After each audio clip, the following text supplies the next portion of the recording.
How's it going? Working on this sucker.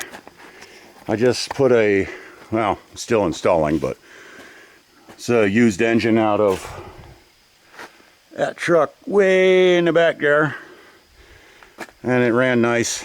And the engine out of this thing is tired, so we're putting this in, at least for now, because it's a good engine. And I'm just doing up the main bolts to, trans to engine bolts. And they're kind of a sucker to get to. I'm thinking, well,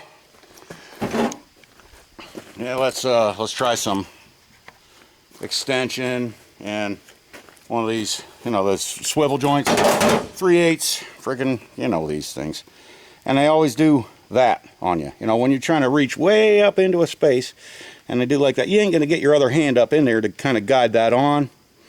Sometimes you can, but a lot of times when you're using one of these, you ain't gonna be able to get your other hand up in there, and you don't need all that angle.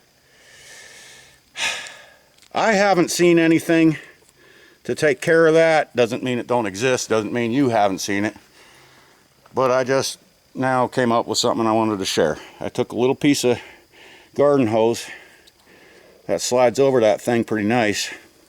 It's tight. This hose,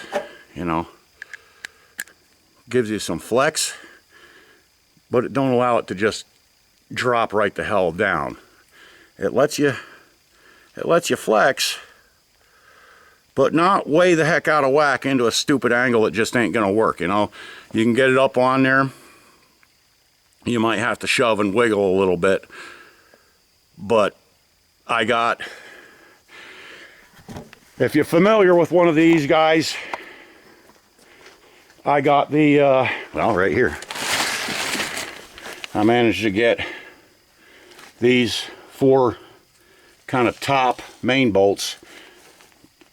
I don't know why that's on this engine, but it ain't on the other one. But I got these 4 main bolts, and they're tight in the frickin' tunnel. I mean, you got just about enough room for this sucker to stick through.